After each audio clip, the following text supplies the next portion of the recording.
to create a legally binding will.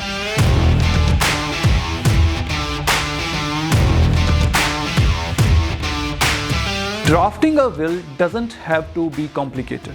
I am K.P BRAR from Solution Law, and today I will guide you through creating a legally binding will.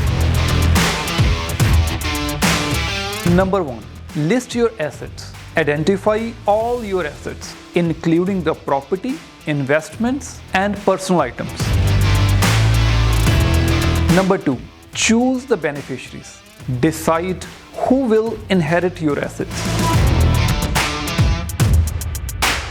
Number 3. Appoint an executor. Select a trusted person to carry out your wishes. Number 4.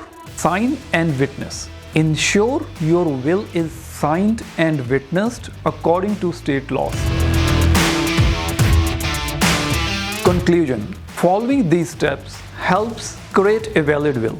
Always seek legal advice to ensure your will complies with local laws.